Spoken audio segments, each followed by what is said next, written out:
چلو بھائی، بسم اللہ الرحمن بسم الله الرحمن الرحيم. وبسند المتصل إليه قال المصنف رحمه الله: وحدثني محمد بن عبد الله بن قهزاد من أهل مروة قال سمعت عبدان بن عثمان يقول سمعت عبد الله بن المبارك يقول الإسناد من الدين ولولا الإسناد لقال من شاء ما شاء. بسم اللہ الرحمن الرحیم.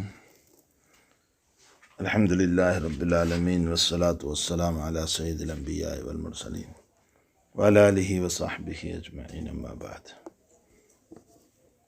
عبداللہ ابن مبارک رحمۃ اللہ علیہ فرماتے ہیں کہ سند جو ہیں وہ بھی دین ہے، من الدین. اور اگر ولولا سند، اگر سندیں نہ ہوتی تو لقال من شاء وما شاء، تو جو چاہتا حدیث بول دیتا، اور وما شاء جو بکواس کرنا ہوتا موضوع روایتیں بول دیتا. ابن مبارک رحمۃ اللہ علیہ اصلاً یہ کسی سائل کے سوال کے جواب میں فرما رہے ہیں. سائل کا سوال یہ ہے کہ حضرت حدیث تو مختصر ہوتی ہے اور سندیں بہت لمبی ہوتی ہے، تو اس پر فرمایا کہ یہ سند ہے کیوں؟ دین کی حفاظت کے لیے تو ہے نا، حدیث کی حفاظت کے لیے ہے، اور جب حدیث کی حفاظت کے لیے ہیں تو یہ بھی دین ہے. اور جب یہ دین ہے تو اس صورت میں اس پر بھی ثواب ملے گا. اس لیے روات کے جو نام آپ پڑھ رہے ہیں اس پر بھی اللہ تعالیٰ ثواب دے گا. جی. وقال محمد بن عبد الله قال حدثني العباس بن رزمة قال سمعت عبد الله يقول بيننا وبين القوم وبین القوم، یہاں قوم بمانا صحابہ، ہمارے اور صحابہ کے درمیان واسطے ہے. قوائم بمانا واسطے. ظاہر سی بات ہے، ہم نے تو صحابہ کو پایا نہیں، تو بیچ میں واسطے ہیں، وسائط ہیں، یعنی سندیں ہیں بیچ میں. تو ظاہر سی بات ہے کہ جب کوئی حدیث بیان کریں گے تو ہم نے تو سنی نہیں، صحابہ نے سنی، تو صحابہ تک پہنچنے کے لیے راستہ تو چاہیے. تو یہ سند جو ہیں وہ صحابہ تک پہنچنے کا ذریعہ ہے. جی. وقال محمد سمعت أبا إسحاق إبراهيم بن عيسى الطالقاني قال قلت لعبد الله بن المبارك يا أبا عبد الرحمن الحديث الذي جاء إن من البر بعد البر أن تصلي لأبويك مع صلاتك وتصوم لهما مع صومك. قال فقال عبد الله يا أبا إسحاق عمن هذا؟ قال قلت له هذا من حديث شهاب بن خراسة. فقال ثقة عمن؟ قال قلت عن الحجاج بن دينار. قال ثقة عمن؟ قال قلت قال رسول الله صلى الله عليه وسلم. قال يا أبا إسحاق إن بين الحجاج بن دينار. کسی بھی حدیث کے صحیح ہونے کے لیے دو چیزوں کی ضرورت ہے. نمبر ایک، روات ثقہ ہو. میں پہلے بتا چکا ثقہ راوی کس کو کہتے ہیں، جو اسباب طعن سے پاک ہو. تو کسی بھی حدیث کی صحت کے لیے دو شرطیں، ایک تو راوی ثقہ ہو سب کے سب، اور دوسرا سند میں اتصال ہو، یعنی راوی اور مروی عنہ کے درمیان اتصال ہو. سمجھ میں آیا؟ اگر یہ دونوں شرطیں ہیں تو اس صورت میں وہ روایت صحیح. مثلا اگر کوئی راوی ضعیف آ گیا تو بھی روایت پر کلام ہو جائے گا، اور اگر ایک راوی اور مروی عنہ کے بیچ میں واسطہ آ گیا تو انقطاع ہو جائے گا، روایت منقطع ہو جائے گی. اس لیے ایک تو ثقہ ہو اور پھر اس کے ساتھ ساتھ اتصال بھی ہو. اب اس کی مثال دیتے ہیں کہ دیکھو، حضرت ابراہیم ابن عیسیٰ طالقانی ہیں، عبداللہ ابن مبارک رحمۃ اللہ علیہ کو ایک حدیث سے متعلق سوال کیا. فرمایا یا ابا عبد الرحمن، یہ حدیث جو ہے کہ ان من البر بعد البر، نیکی کے ساتھ نیکی یہ ہے کہ تمہارے والدین کے لیے نماز پڑھو تمہاری نماز کے ساتھ، اور تم اپنے والدین کے لیے روزہ رکھو تمہارے روزوں کے ساتھ. تو یہ حدیث کس درجے کی ہے؟ یہ ابراہیم ابن عیسیٰ طالقانی سوال کر رہے ہیں عبداللہ ابن مبارک سے. تو عبداللہ ابن مبارک نے فرمایا کہ اچھا ابو اسحاق یہ بتاؤ کہ من ہادا، یہ روایت تم نے کس سے لی؟ تو کہنے لگے کہ شہاب ابن خراش سے. تو ابن مبارک نے فرمایا ثقۃ، چلو راوی ثقہ ہے، شہاب ثقہ ہے. وہ کس سے لے رہے ہیں؟ فرمایا حجاج ابن دینار سے، فرمایا ثقۃ، ٹھیک ہے چلو وہ بھی ثقہ ہے۔ اچھا حجاج امن وہ کس سے لے رہے؟ تو ابراہیم ابن عیسیٰ کہنے لگے کہ وہ تو یوں کہہ رہے ہیں کہ قال رسول اللہ صلی اللہ علیہ وسلم۔ تو ابن مبارک کہنے لگے کہ ابو اسحاق، حجاج ابن دینار اور نبی اکرم صلی اللہ علیہ وسلم کے بیچ میں تو بڑا فاصلہ ہے، اس لیے کہ حجاج ابن دینار تبع تابعی ہے، تو ظاہر سی بات ہے انہوں نے تو حدیث سنی نہیں، یہ کیسے قال رسول اللہ کہہ رہے؟ بیچ میں کم سے کم دو واسطے، ایک تابعی کا اور ایک صحابی کا، تو پھر یہ کیسے کہہ رہے کہ قال رسول اللہ؟ یہ ہے روایت میں انقطاع، ارے بیچ میں راوی حذف ہو گیا تو اب روایت منقطع ہو گئی، اور منقطع روایت قابل استدلال نہیں ہوتی۔ ابن مبارک یہ بتانا چاہتے ہیں، لیکن ذرا اچھے انداز میں کہنے لگے کہ حجاج ابن دینار اور نبی علیہ السلام کے بیچ میں تو لمبا جنگل ہے، مفاویز جنگل، یعنی لمبا جو فاصلہ ہے نا بیچ کا، اس کو جنگل سے تعبیر کیا کہ لمبا جنگل ہے، اور اس کو کاٹتے کاٹتے تو جانوروں کے پاؤں بھی ٹوٹ جاتے ہیں، یعنی ایک تابعی کا دور، پھر ایک صحابی کا دور، پھر جا کر رسول اللہ صلی اللہ علیہ وسلم، تو روایت کے انقطاع کی طرف اشارہ کیا۔ ولیکن لیس فی الصدقۃ اختلاف، اب جہاں تک تعلق ہے بھئی ایصال ثواب کا، اس میں کوئی اختلاف نہیں۔ یاد رکھو امام شافعی، امام مالک کے وہاں 3 چیزوں کا ایصال ثواب ہو سکتا ہے: دعا، صدقہ اور حج، اور چونکہ ان تینوں کی روایت ہے، دعا کے باب میں بھی ہے، صدقہ کے باب میں بھی ہے، اور اس کے ساتھ ساتھ حج کے باب میں بھی ہے، اس کے علاوہ کسی چیز کا ایصال ثواب نہیں ہو سکتا۔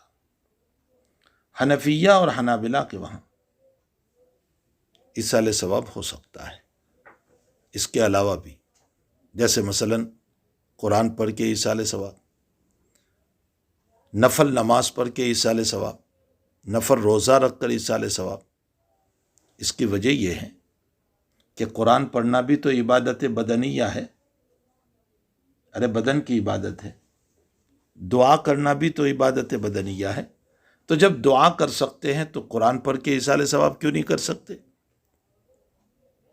اور حج عبادت مالی ہے، عبادت بدنی ہے، جب حج کر سکتے ہیں تو نماز اور روزہ کیوں نہیں؟ یہ قیاس سے ثابت کیا۔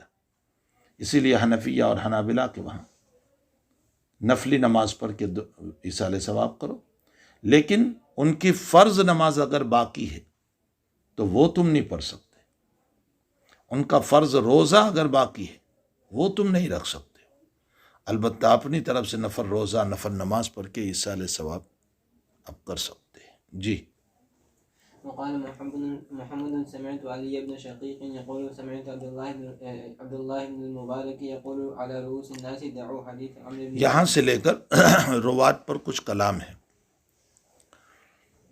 امام مسلم یہ بتانا چاہتے ہیں کہ دیکھو محدثین نے راویوں پر جو کلام کیا یہ غیبت نہیں ہے، حفاظت حدیث کے لیے کیا ہے، اور حدیث کی حفاظت یہ شریعت کی حفاظت، اور شریعت کی حفاظت کے لیے کلام کرنا جائز ہے، یہ غیبت میں داخل نہیں ہوگا۔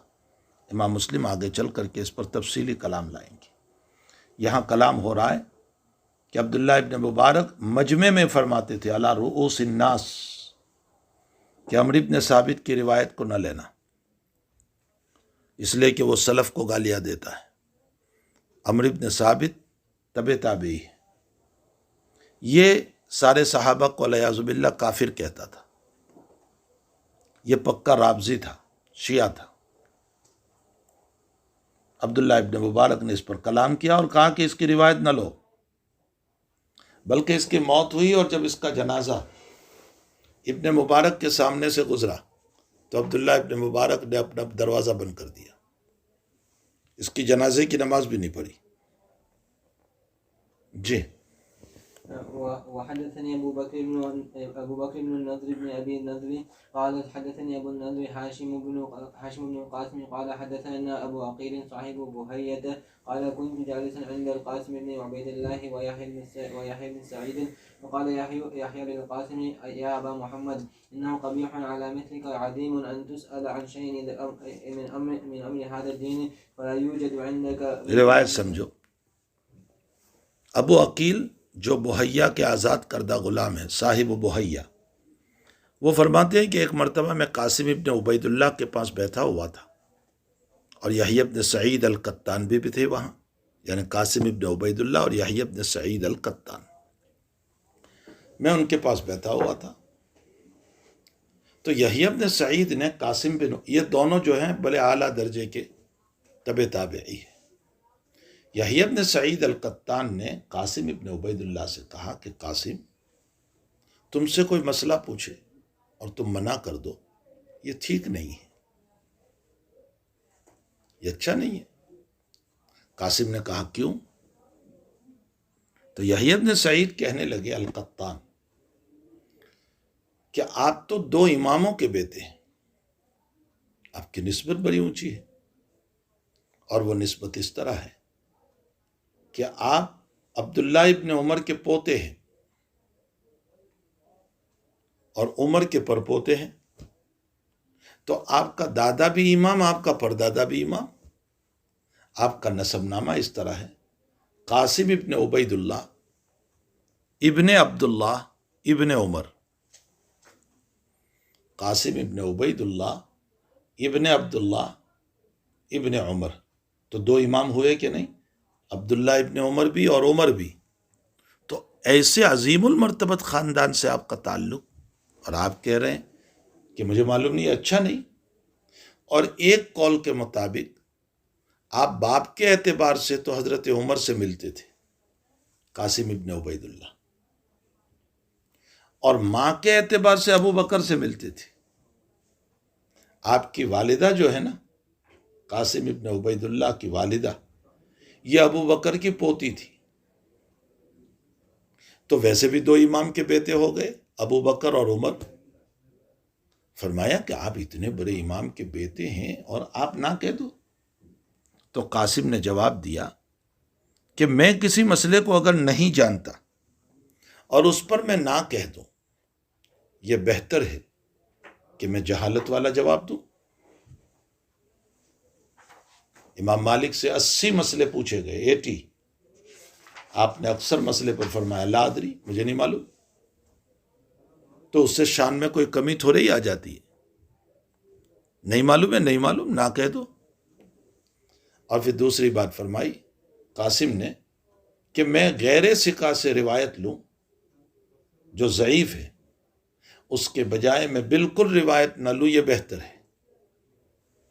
یہ ہے باب سے مناسبت.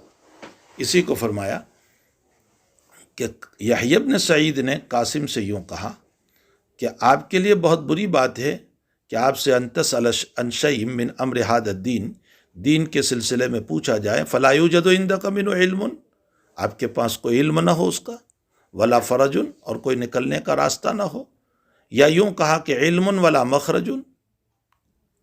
تو قاسم نے جواب دیا کیوں بھائی؟ تو کہا لأنک ابن امام الہدی، آپ تو دو اماموں کے بیٹے ہو، ابن ابی بکر و عمر، ابو بکر اور عمر کے.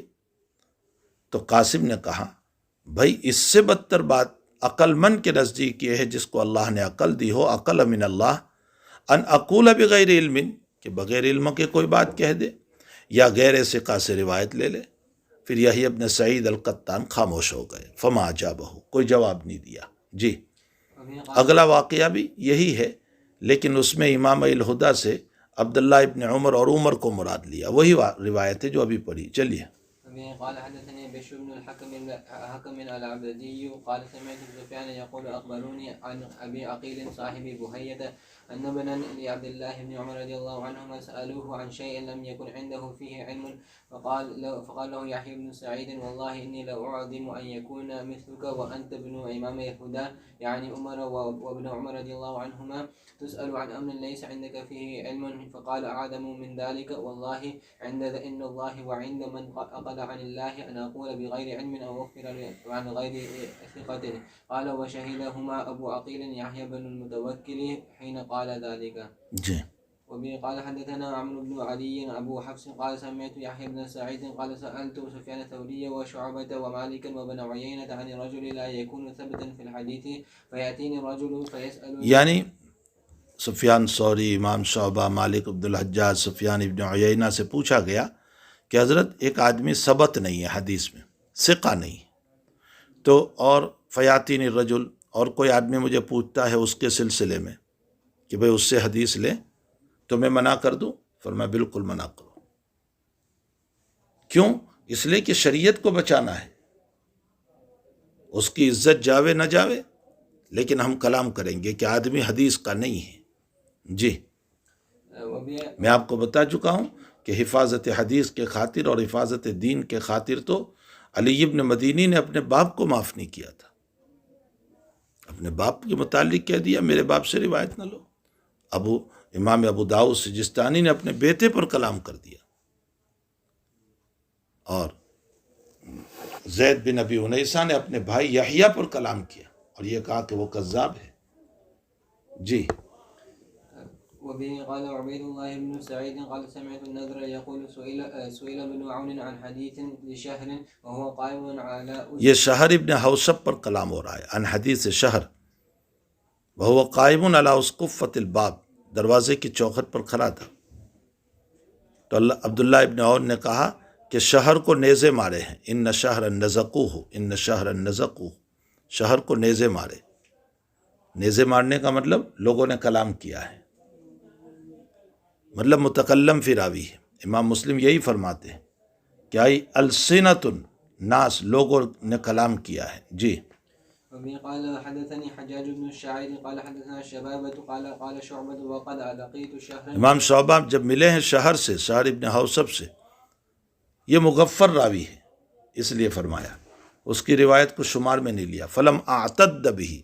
جی وبه قال حدثنا محمد بن عبد الله بن قهزاد من أهل مروة قال أخبرني علي بن حسين بن واقد قال عبد الله بن المبارك قلت لسفيان الثوري إن عباد بن كثير من تعرف حاله وإذا حدث جاء. سفیان ثوری سے ابن مبارک نے فرمایا کہ حضرت عباد ابن کثیر کے حال تو آپ جانتے ہی ہیں، نیک ہیں، وہ تہجد بھی بہت پڑھتے ہیں، نماز بھی بہت پڑھتے ہیں، لیکن حدیث کے آدمی نہیں. تو میں بیان کر دیا کروں جہاں اس کا تذکرہ نکلے؟ فرمایا بالکل بیان کرو، اس میں ڈرنے کا نہیں. تو عبداللہ ابن مبارک کہتے ہیں کہ کہیں پر عباد ابن کثیر کا تذکرہ نکلتا تھا تو میں کہتا تھا کہ بھئی وہ نیک آدمی ضرور ہے لیکن حدیث کے آدمی نہیں، فن حدیث سے کوئی مزاولت نہیں اس کو، اور فن حدیث سے کوئی واقفیت بھی نہیں.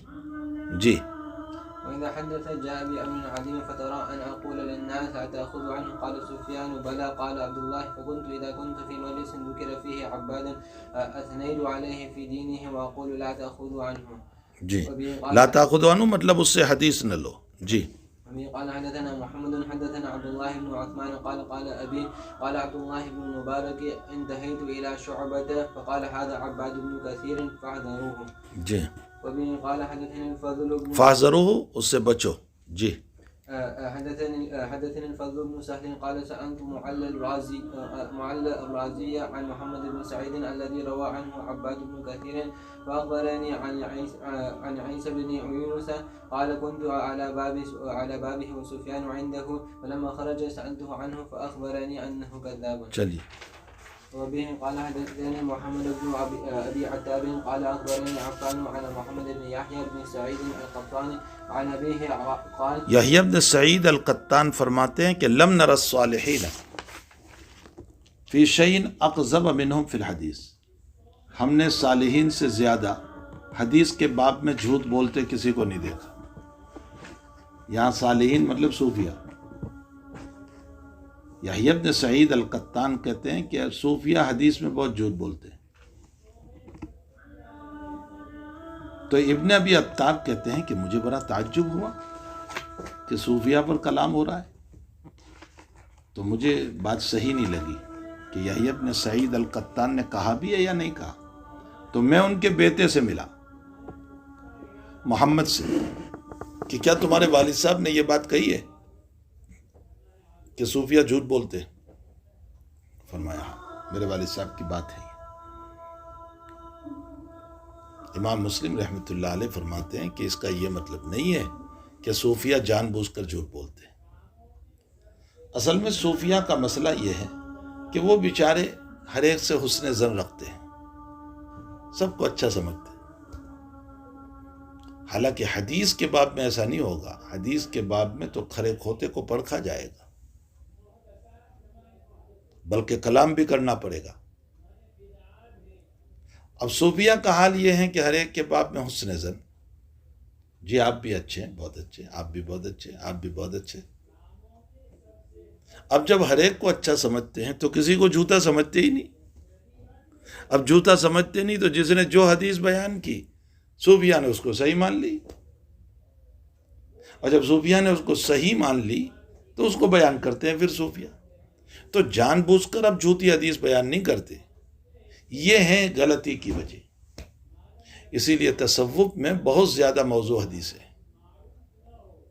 تصوف میں جو ہے بہت ساری حدیثیں موضوع ہیں. اور اس کی ایک وجہ یہ بھی ہے کہ تصوف میں بہت سارے شیعہ راویوں کی روایتیں بھی ہیں. تشیع، شیعہ راویوں کی روایتیں. مثلا میں آپ کو بتاؤں، ایک حدیث بہت مشہور ہے، علماء امتی کا انبیاء بنی اسرائیل. میری امت کے علماء انبیاء بنی اسرائیل کی طرح ہیں. ان الفاظ کے ساتھ روایت موضوع ہے. علماء امتی کا انبیاء بنی اسرائیل، اس طرح کا کوئی روایت نہیں. ہاں یہ ہے کہ علماء امتی ورثۃ الانبیاء، میری امت کے علماء انبیاء کے وارث ہیں. یہ تو ہے، بخاری میں آئے گی کتاب العلم میں. لیکن کا انبیاء بنی اسرائیل، یہ کسی نے اپنی طرف سے بدل دیا. صوفیہ کے وہاں ایک روایت چلتی ہے، کنت کنزم مخفیہ، اور بیان کرتے ہیں صوفی، اللہ کہہ رہا ہے میں ایک مخفی خزانہ تھا، میں چھپا ہوا تھا، تو میں اپنے آپ کو کھولنا چاہتا تھا، تو میں نے انسان کو پیدا کر دیا تاکہ میرا مخفی خزانہ کھلے. اس پر رزق ہے، شفا ہے، فلاں ہے، فلاں ہے. یہ ساری باتیں اللہ کی عنایتیں ہیں، لیکن اس طرح پر روایت کا بیان کرنا یہ موضوع ہے، نبی اکرم صلی اللہ علیہ وسلم سے ثابت نہیں. یا جیسے ایک روایت بہت مشہور ہے، الفقر فخری، فقیری پر مجھے فخر ہے، فقیری پر مجھے فخر ہے. حضور فرماتے ہیں یہ موضوع روایت ہے، اس لیے کہ حضرت تو یہ فرماتے ہیں لواء الحمد یوم القیامتی، تعریف کا جھنڈا قیامت کے دن میرے ہاتھ میں ہوگا. ولا فخر، کوئی فخر نہیں. سفارش میں کروں گا، ولا فخر، کوئی فخر. تو جو فخر کی چیزیں ہیں اس پر تو آپ فرماتے ولا فخر. تو فقیری کوئی فخر کی چیز ہے، پھر اس پر فخر کیسے کریں گے؟ اس طرح کی بہت ساری موضوع روایات صوفیہ کے وہاں گئی. تو یہ مطلب نہیں ہے یحییٰ بن سعید القطان کا کہ صوفیہ جان بوجھ کر ایسا کرتے، بلکہ مطلب یہ ہے کہ وہ بیچارے ہر ایک کے باب میں حسن ظن رکھتے، تو ہر ایک کو سچا سمجھتے. اس لیے جو کچھ بیان کرتا ہے وہ صحیح روایت سمجھ کر لے لیتے ہیں، اس کو بیان کرتے. یہ مطلب ہے. اسی کو امام مسلم رحمۃ اللہ علیہ فرماتے، قال مسلم یقول یجری الکذب علی لسانہم، ان کی زبان سے جھوٹ جاری ہوتا ہے. ولا یعتمدون الکذب، جان بوجھ کر جھوٹ نہیں بولتے. وہ جو ہیں جان بوجھ کر جھوٹ نہیں بولتے، یہ تعویل کر رہے ہیں امام مسلم رحمۃ اللہ علیہ ان کے باب میں. اس کی ایک مثال دوں. آپ نے نور الانوار پڑھی. ملا جیون رحمۃ اللہ علیہ جو ہے، آپ کا نام احمد تھا، ملا جیون رحمۃ اللہ علیہ کا. آپ کے استاذ تھے عالمگیر اورنگزیب رحمۃ اللہ علیہ، جو ہندوستان میں گزرے. اب اورنگزیب وہ اس وقت کا ہندوستان نہیں، وہ اس وقت کا ہندوستان، جبکہ یہ موجودہ انڈیا بھی تھا اور پاکستان بھی اس میں تھا اور بنگلہ دیش بھی تھا اور نیپال بھی تھا اور سری لنکا بھی تھا اور برما بھی تھا اور افغانستان بھی تھا. یہ سب ہندوستان تھا اس کے. عالمگیر کے استاد ہوتے ہیں ملا جیون. فتاوی عالمگیری جو ہے وہ عالمگیر رحمۃ اللہ علیہ نے اپنے زمانے کے علماء کو جمع کر کے یہ کتاب لکھوائی. حنفیہ کے جزیات جمع کیے، اس لیے عالمگیر کی طرف مشہور ہو گئی یہ کتاب. ورنہ اصلاً اس کتاب کا نام ہے فتاوت الہندیہ. تو ملا جیون کے پاس کوئی گیا اور جا کر یوں کہا کہ حضرت وہ جمنا ندی جو ہے نا دہلی میں ہے، جمنا ندی، یمونا ندی، کہا عالمگیر جو ہیں وہ اس کو اٹھا کر لال قلعے میں لے جا رہے ہیں، اپنے لال قلعے میں پوری ندی لے جا رہے ہیں. اس کو منع کرو حضرت، پھر کھیتی میں پانی کیسے پلائیں گی؟ تو ملا جیون شاگرد کے پاس گئے عالمگیر کے پاس، کہا تم پوری ندی اٹھا کر کے اندر لا رہے ہو. تو عالمگیر ہنس کر کہنے لگے حضرت کوئی ندی بھی اٹھائی جاتی ہے؟ تو ملا جیون نے فرمایا کہ میں بھی جانتا ہوں، لیکن کہنے والا مسلمان تھا اس لیے میں نے سچا سمجھ لیا. تو اصل میں صوفیہ کا مسئلہ یہ ہے کہ ہر ایک کے باب میں سچا سمجھتے ہیں. حدیث کے باب میں ایسا نہیں چلے گا، وہ تو چھان بین کرنی پڑے گی، تحقیق کرنا پڑے گا. سمجھ میں آیا؟ اس لیے جان بوجھ کر صوفیہ جھوٹ نہیں بولتے، لیکن کذب ان کی زبان سے غلطی سے آ جاتا ہے. واللہ سبحانہ و تعالی.